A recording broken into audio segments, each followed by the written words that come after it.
Amin. Terima kasih untuk tim musik memuji. Shalom, apa kabar? Tuhan ya. Oke, baik. Beberapa pengkhotbah itu mencari sumber khotbahnya bisa berbagai macam. Ada lewat studi, jadi belajar, itu tipenya Papi Sam ya.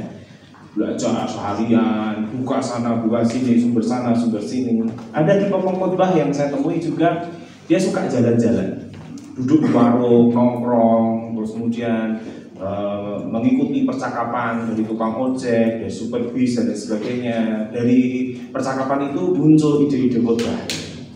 Kalau saya suka ketika sharing, ya, jadi kalau hari Rabu kemudian di kelas kelompok itu, ketika saudara sharingkan gitu muncul ting, ini kayaknya bagus untuk dikhotbahkan, ting, kayaknya bagus untuk dikhotbahkan. Nah, waktu saya mengajar di tingkat 1 dan tingkat 2, saya menemukan sesuatu hal dan saya sendiri mengalami bahwa saya mau bicara dengan saudara tentang pikiran dan perasaan Kristus. Mari kita lihat dulu lah, Filipi pasal yang kedua ayat yang kelima. Ya, ada burung yang berterbangan, itu yang bisa menjinakkan hanya Mbak Pipit, karena ini burung pipit.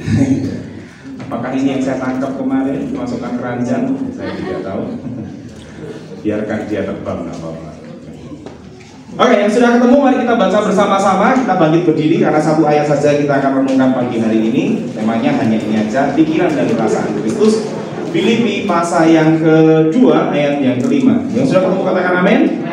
Yes. Mari bersama-sama kita baca 1, 2, 3. Hendaklah kamu dalam hidupmu bersama menaruh pikiran dan perasaan yang terdapat juga dalam Kristus Yesus. Dua kali lagi boleh, 1, 2, 3. Hendaklah kamu dalam hidupmu bersama menaruh pikiran dan perasaan yang terdapat juga dalam Kristus Yesus. Hendaklah kamu dalam hidupmu bersama menaruh pikiran dan perasaan yang terdapat juga dalam Kristus Yesus. Silakan duduk. Silakan duduk. Dalam teologi, maka keberadaan manusia yang sudah belajar tentu tahu bahwa ada yang membagi keberadaan manusia ini dengan beberapa teori. Ada teori deisme yang membagi manusia itu menjadi dua, yaitu manusia terdiri dari tubuh dan jiwa. Jadi roh dan jiwanya dijadikan satu. Jadi manusia terdiri dari dua unsur, yaitu tubuh dan jiwa. Itu deisme. Kalau di sekolah kita percaya satu teori namanya teori triisme, yaitu manusia terdiri dari tubuh, jiwa, dan roh. Kemudian yang diajarkan di dasar pertumbuhan rohani bahwa di dalam tubuh ada makan, minum, seksualitas dan lain sebagainya. Di dalam jiwa ada pikiran, perasaan, dan kehendak. Di dalam roh ada intuisi. Muncul teori yang terbaru yang dipercaya oleh beberapa teolog, yaitu multikotomi, yaitu manusia terdiri banyak unsur, ya, pikiran dibedakan, perasaan dibedakan, darah dan lain sebagainya dibedakan. Makanya manusia itu keberadaannya terdiri dari banyak hal. Tapi kalau kita kembali lihat dan kita percayai doktrinnya di sekolah kita tentang teisme, yaitu bicara tentang trikotomi, bicara tentang manusia yang terdiri dari tubuh, jiwa, dan roh. Kenapa di dalam jiwa ada pikiran, perasaan, dan kehendak? Nah, kadang secara jujur saya masih sulit membedakan, bahkan saya jujur di kelas tingkat 2 untuk menyiapkan khotbah ini hal yang paling sulit buat saya. Karena kadang-kadang pikiran dan perasaan dan kehendak ketika dibedakan ini cukup sulit untuk membedakan. Mana yang bagian pikiran, mana yang bagian perasaan, mana yang bagian kehendak. Tapi masing-masing berkaitan.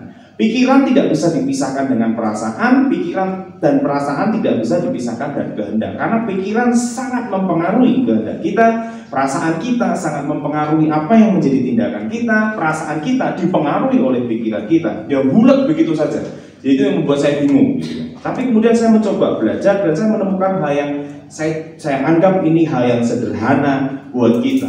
Pengertian pikiran menurut Kamus Besar Bahasa Indonesia, maka pikiran didefinisikan sebagai gagasan atau proses mental. Jadi kamus mengatakan kepada kita bahwa pikiran itu sebuah gagasan atau proses mental. Sehingga orang yang tidak berproses mentalnya disebut sebagai orang gila, yang tidak punya pikiran. Jadi karena pikirannya nggak berproses lagi, ya mandek di situ, berhenti di situ, stuck di situ. Jadi kalau saudara sampai dengan hari ini masih berpikir bab 2 dan bab 1 yang dikoreksi oleh dosen saudara, itu berarti saudara sangat menjadi pribadi yang sangat wajar. Kenapa? Pikirannya sedang berproses. Sekalipun ya, ini gimana sih teori landasan teori ini, wah, pusing ya. Tapi itu bagus, berarti saudara sedang berproses dan itulah pikiran. Jadi kalau berhenti berpikir ya orang gila katanya begitu. Nah, menurut yang saya simpulkan dari beberapa bacaan, saya memberikan kesimpulan sendiri bahwa pikiran itu sangat berhubungan dengan pengelolaan informasi yang dipengaruhi oleh keadaan atau perasaan manusia.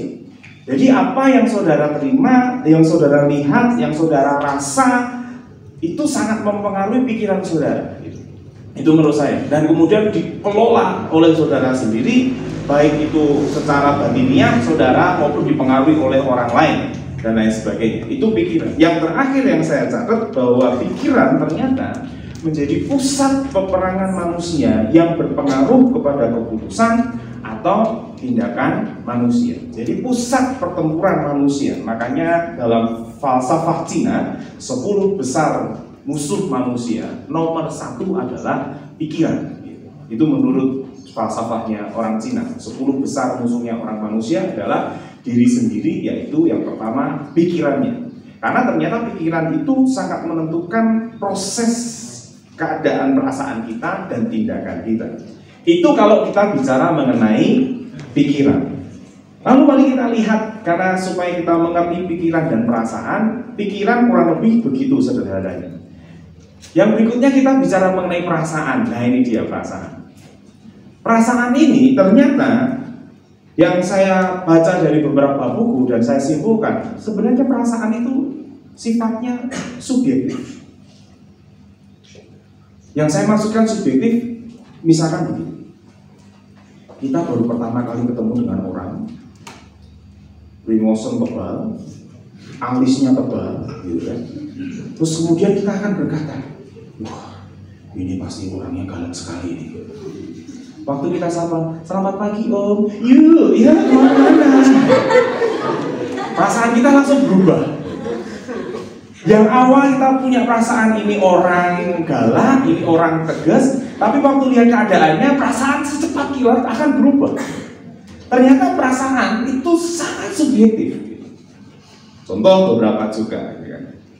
Seandainya hari ini ya Tuhan, Dia adalah yang Tuhan tetapkan buat saya.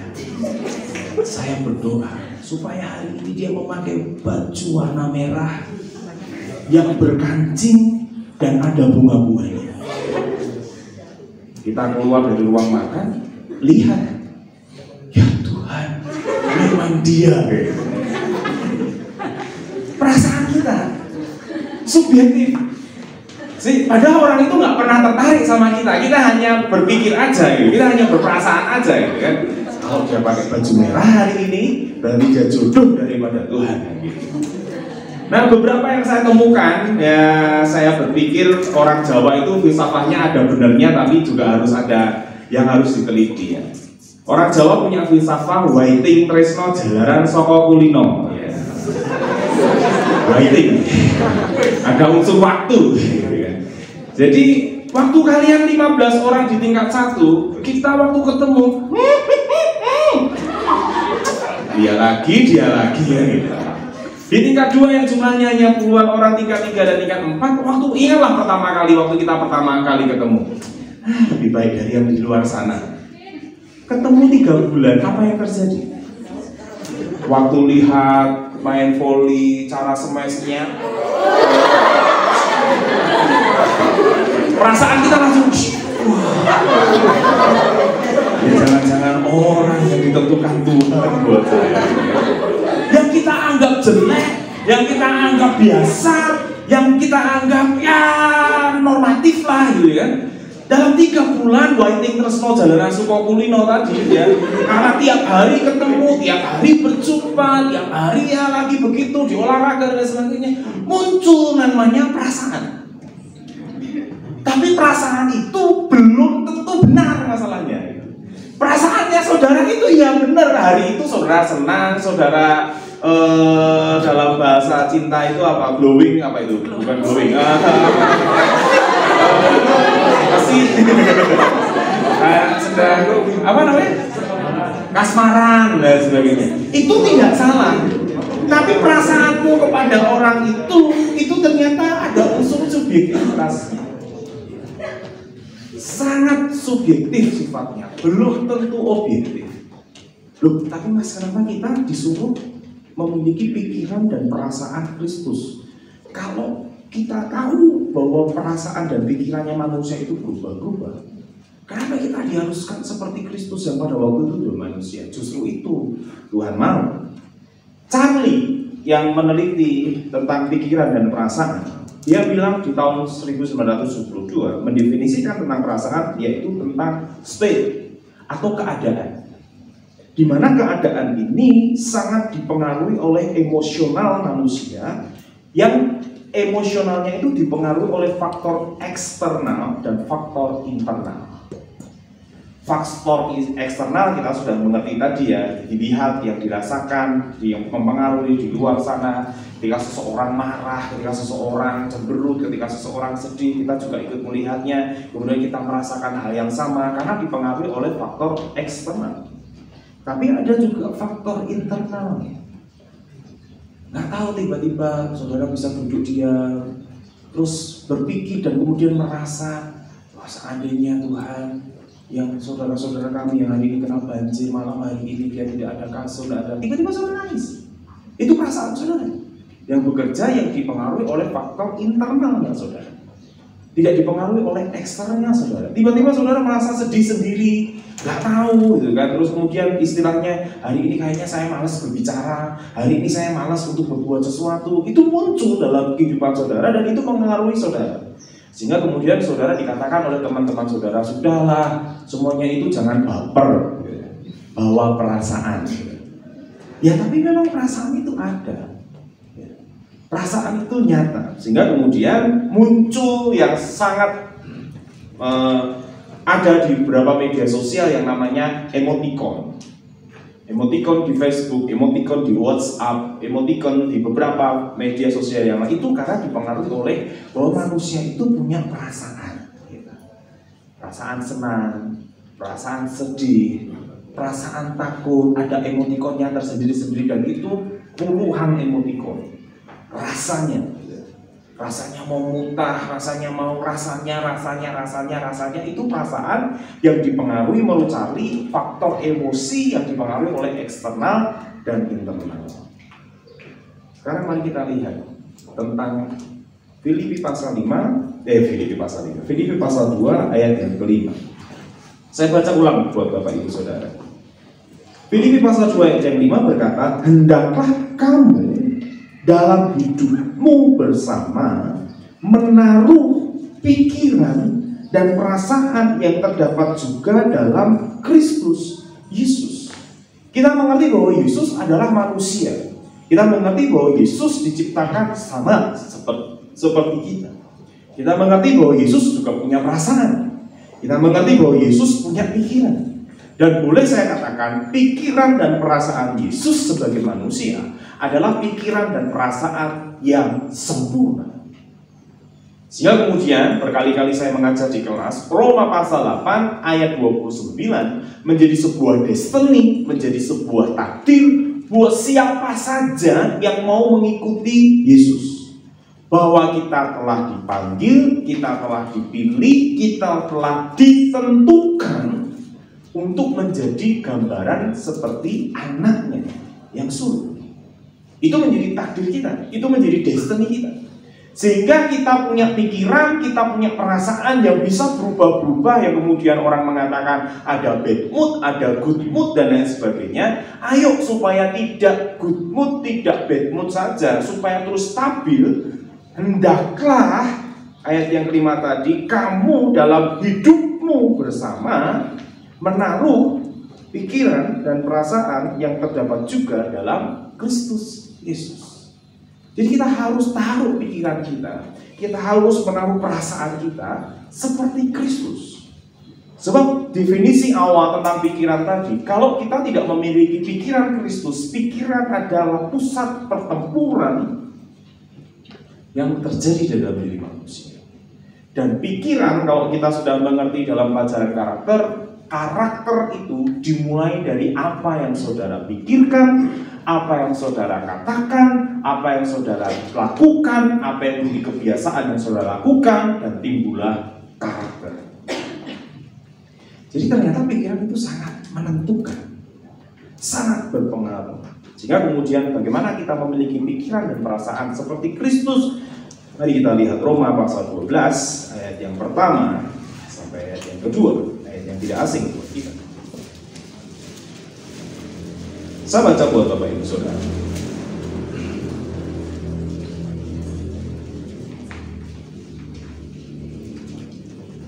Roma pasal 12 ayat 1 dan 2. Karena itu, berarti ada satu hal yang di atasnya sebelumnya, yaitu Roma pasal 11 tentunya. Karena itu, saudara-saudara, demi kemurahan Allah, aku menasihatkan kamu supaya kamu mempersembahkan tubuhmu sebagai persembahan yang hidup. Semua korban, semua persembahan itu biasanya mati. Dibunuh, baru dipersembahkan. Disembelih, baru dipersembahkan. Tapi ini Paulus menasihatkan yang ada di Roma, yang kita ngerti, Roma dan Korintus ini kedudukannya, jemaatnya ada pelanggaran di sana, ada sesuatu yang ada di sana. Kemudian dia nasihati supaya kamu mempersembahkan tubuhmu sebagai persembahan yang hidup, yang kudus, kados. Ngajar di tingkat 1 bagus ya. Apa itu kados, kudus? Apa itu kudus, kados? Bolak-balik. Kudus, kados berarti dipisahkan, terpisah. Dan yang berkenan kepada Allah. Titik 2 selalu menjadi poin penting buat semua kita. Itu adalah ibadahmu yang sejati.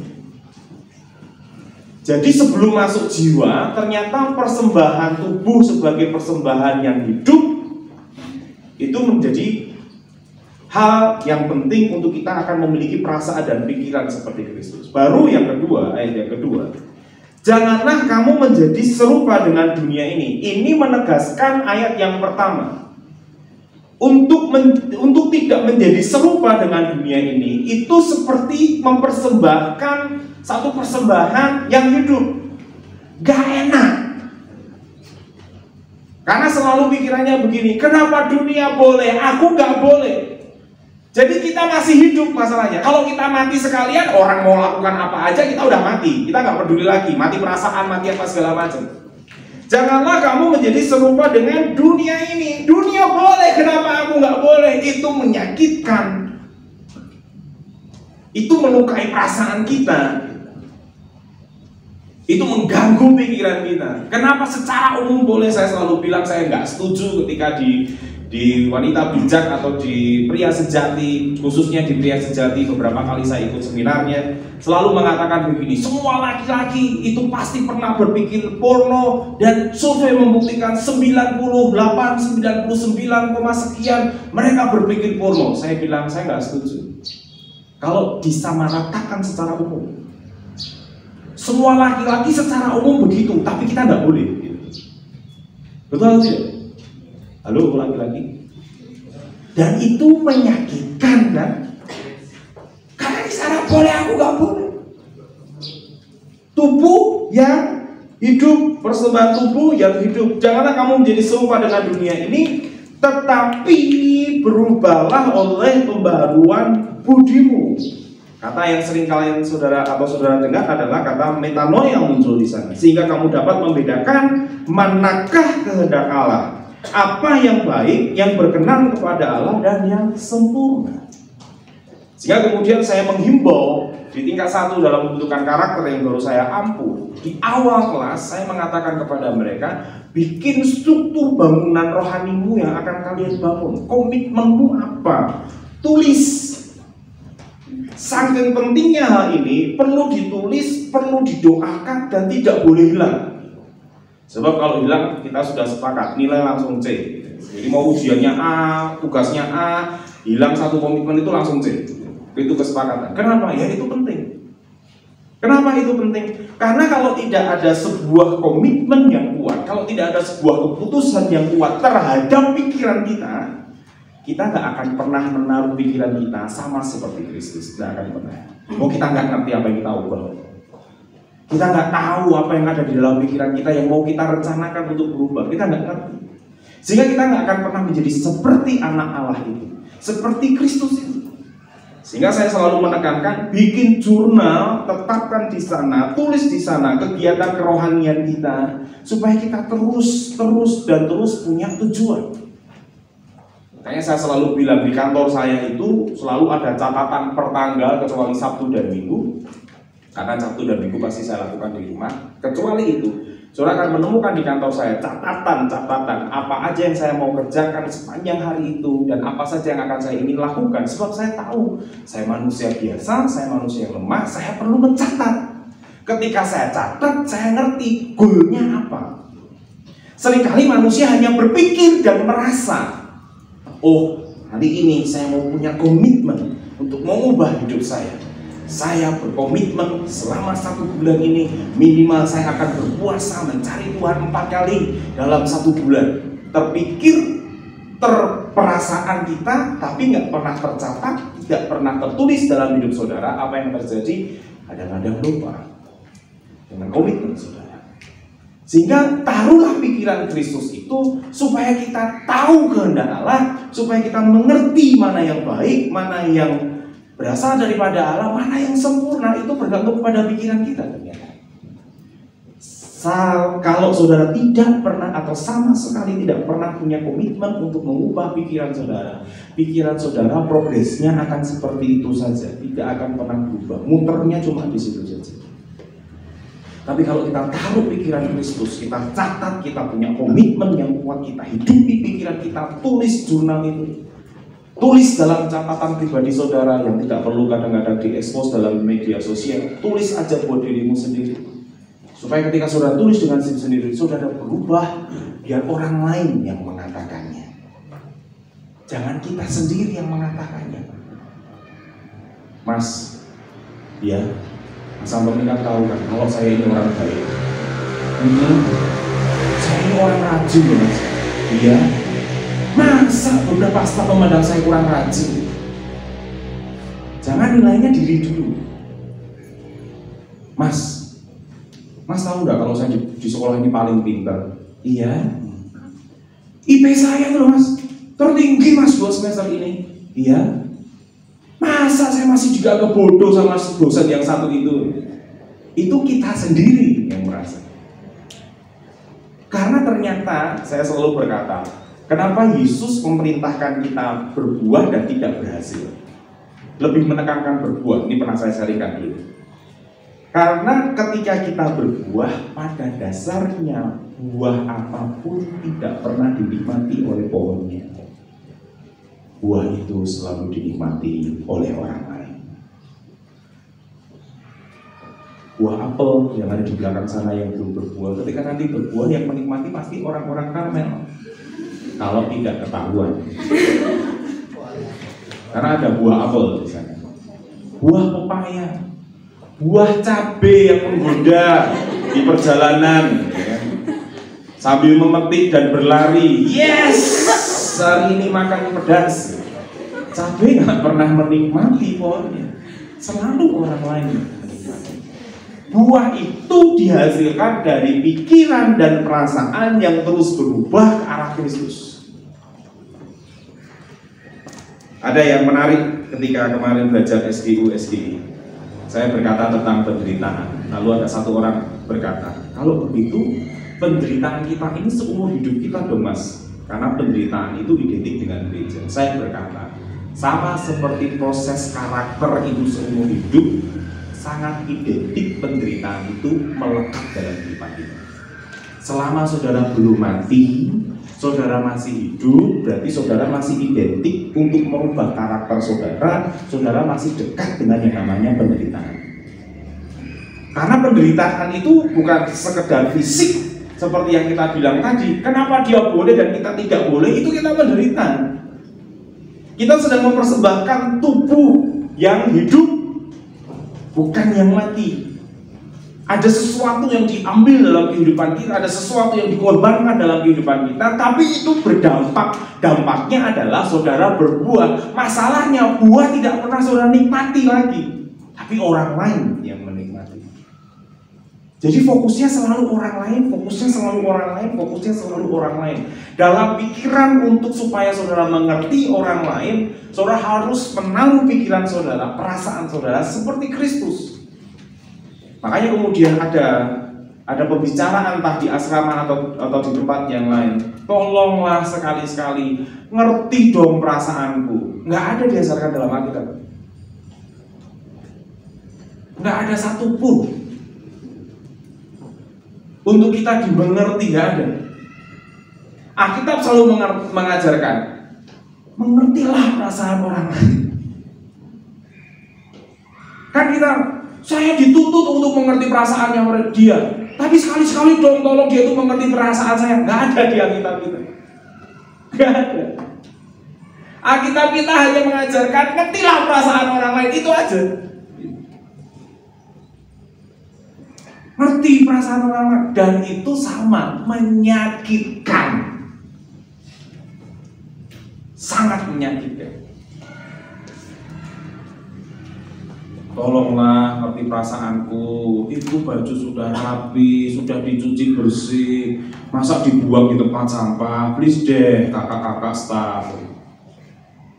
Misalkan itu sudah dihanger, sudah dikasih parfum, wah, 3 hari pakai, masukkan hanger lagi, masukkan jadi satu, cepet. Tolonglah ngerti perasaanku. Wah, ini sulit memang. Ini sulit, ini gak enak, ini menyakitkan. Ini menjadi proses bagian kehidupan kita. Hal yang pertama, untuk kita mengerti pikiran dan perasaan Kristus, kita harus terus merubah pikiran kita.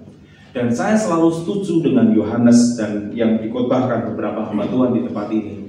Pembacaan firman tidak berhenti pada fokus penyelesaian firman, tapi pembacaan firman yang saudara baca dalam tiap-tiap hari dalam kehidupan saudara berfokus kepada keubahan hidup kita. Kalau hanya target, orang akan bangga. Saya sudah 1 tahun selesai 2 kali pembacaan Alkitab Perjanjian Lama dan Perjanjian Baru, tapi tidak ada perubahan karena hanya fokus penyelesaian.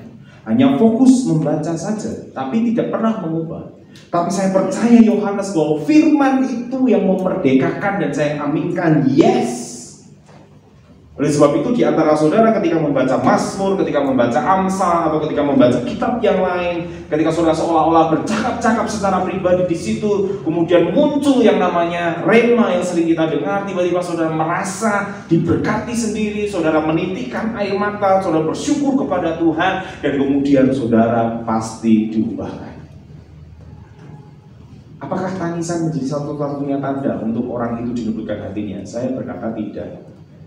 Tapi saya juga berkata, tangisan bisa menjadi salah satu tanda kelembutan hati saudara dalam menanggapi firman Tuhan. Perasaan saudara yang lembut terus dilembutkan, dan tidak menjadi keras ketika saudara membaca firman Tuhan, ketika saudara menerima teguran, ketika saudara menerima banyak hal yang di dalam firman Tuhan, dan itu mengubah pikiran dan perasaan saudara. Yang kedua, mari kita lihat Matius pasal yang ke-9 ayat yang ke-13. Matius pasal yang ke-9 ayat yang ke-13. Tentang pikiran, saudara harus belajar tentang metanoia. Ada komitmen yang kadang-kadang saudara harus tulis, yang kadang-kadang harus saudara catat. Tentang perasaan Kristus, kita belajar tentang Matius 9 ayat 13. Di sana dikatakan seperti ini.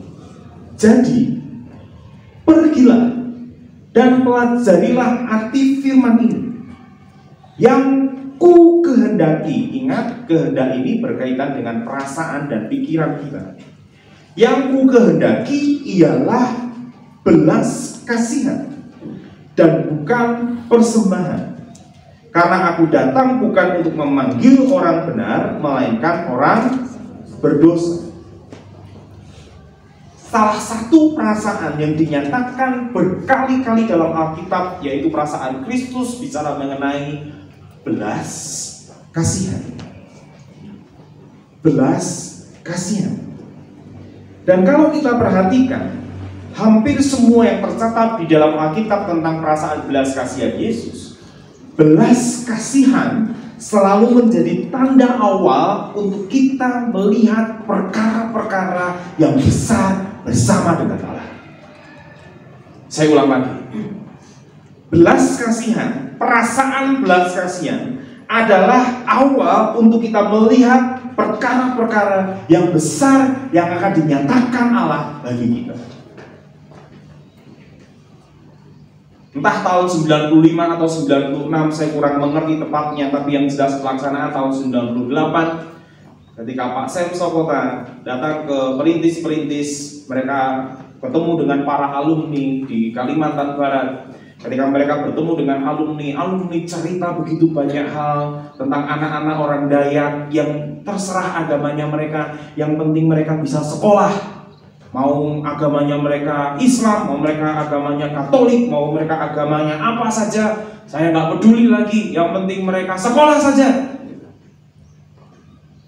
Belas kasihan muncul dulu, menurut ceritanya. Dibawalah ke Balai Karangan. Balai Karangan itu sudah dipastikan seluruh tanahnya akan menjadi Islamic Center terbesar di seluruh Asia Tenggara hari itu. Tapi hari itu karena belas kasihan Allah, pemiliknya datang ketemu dengan Pak Sem Sokota. Singkat cerita, tanah itu dibeli bukan uang dulu, dengan jabatangan. Pak, deal, tanahnya saya beli. Tidak ada uangnya, tapi sudah yakin dibeli. Kenapa ini? Ada belas kasihan yang berasal daripada Allah. Deal, salaman, dibeli. Singkat cerita, ketemu dengan salah satu pengusaha di Surabaya dalam penerbangan, dalam perjalanan. Tanah itu langsung dibayar lunas sekian hektar. Dari sekian hektar, hari ini sudah kurang lebih sekitar 15-20 hektar yang ada di Balai Karangan sana. Muncul belas kasihan.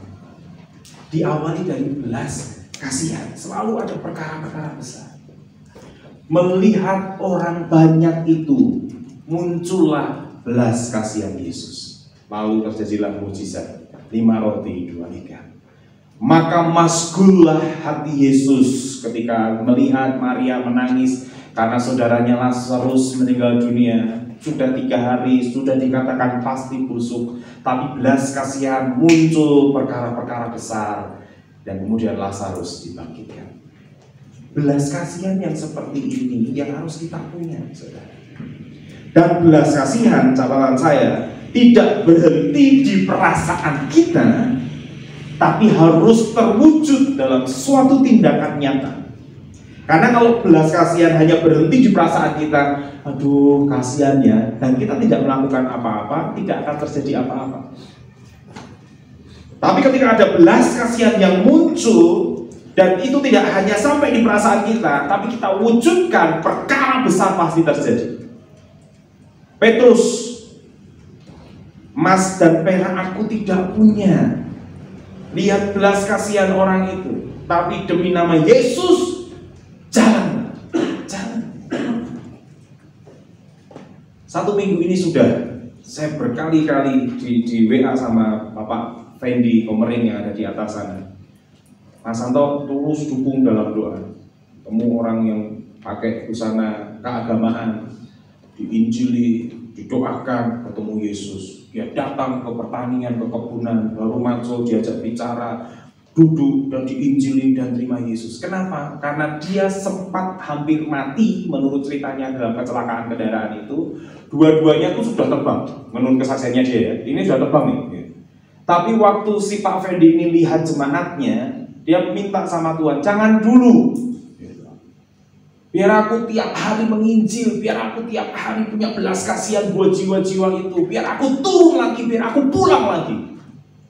Yang satu hilang, pulang, mati beneran. Pak Fendi turun.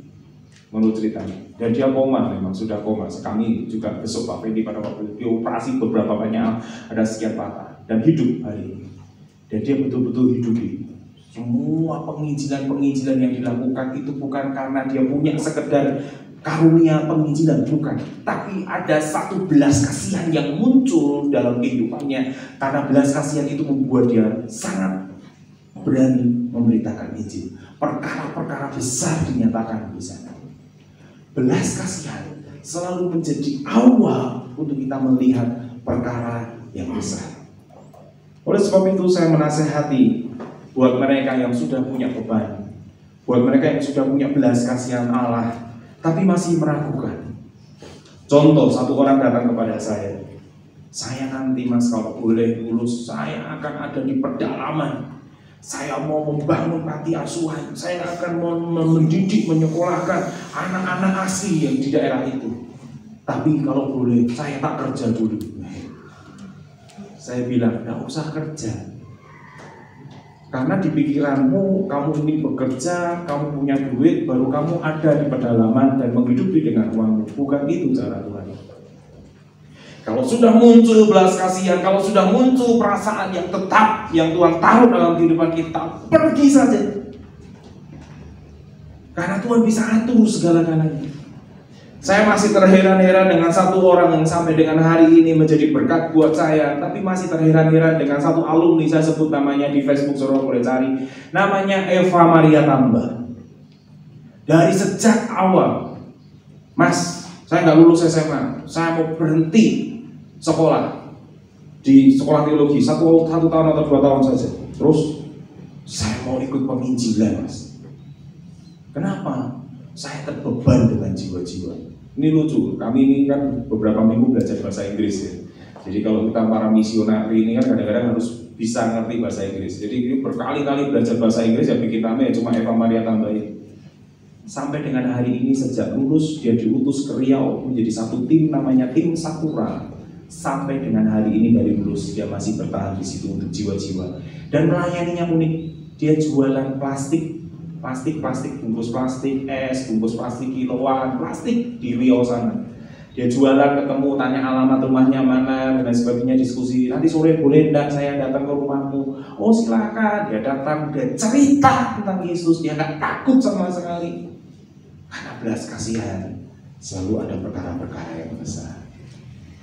Nah, pikiran dan perasaan yang seperti apa yang hari ini kita punya? Yang pertama, pikiran kita harus berubah untuk kita menjadi seperti Kristus. Yang kedua, kita harus punya perasaan seperti Kristus, yaitu belas kasihan. Yang ketiga, yang terakhir, mari kita lihat Filipi.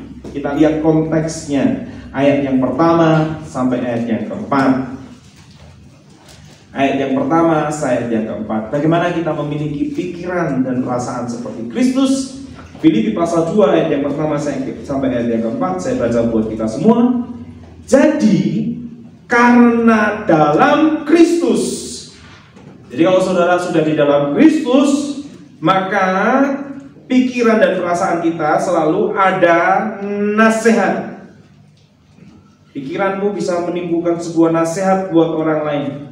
Ada penghiburan kasih. Kamu bisa mengerti perasaan orang lain dan kamu bisa menghiburnya di dalam kasih. Ada persekutuan roh, ada kasih mesra dan belas kasihan.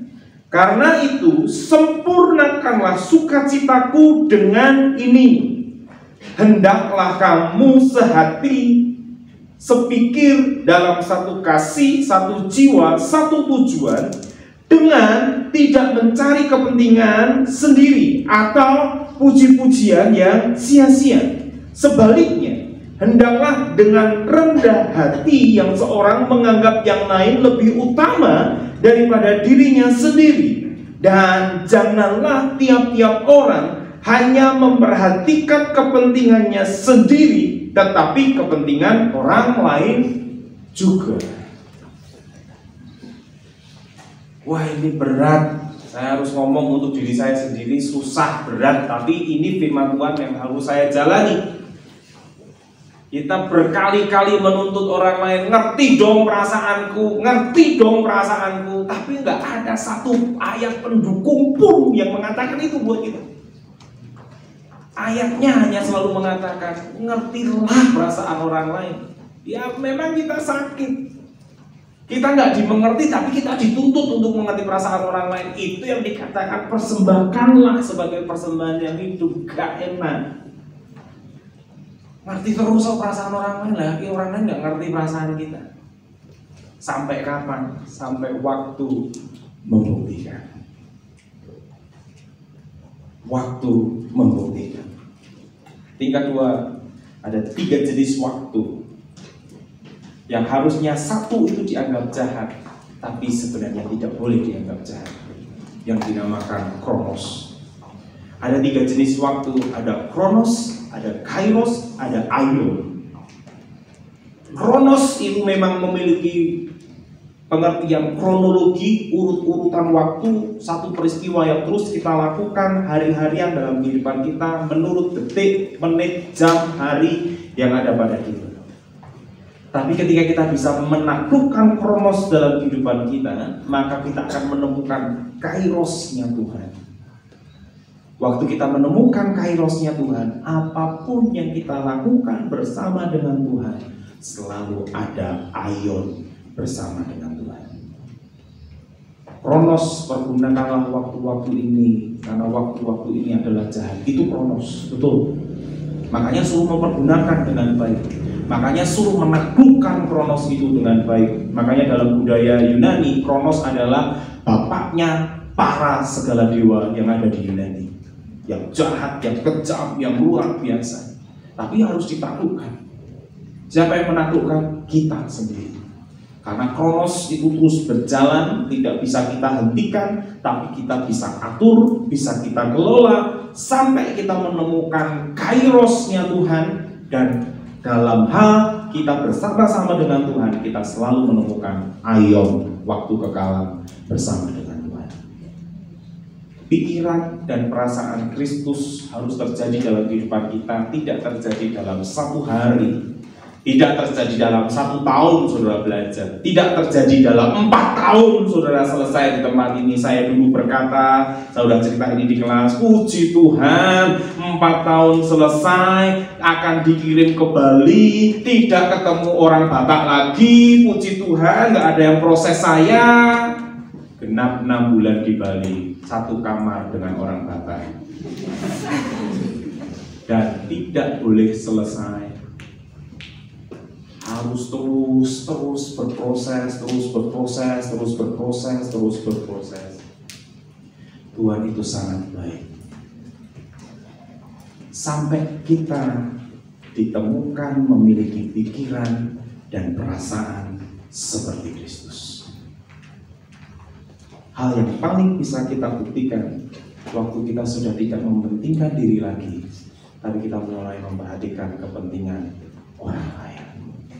Kepentingan orang lain, mendahulukan orang lain. Sakit, berat, tapi kita harus lakukan. Karena kita punya tujuan, kita punya destiny, kita punya takdir harus serupa dengan Kristus. Sehingga Filipi pasal 2 ayat yang 5 mengatakan kepada kita, hendaklah dalam hidup kita bersama, masing-masing kita menaruh pikiran dan perasaan Kristus di dalam kehidupan kita.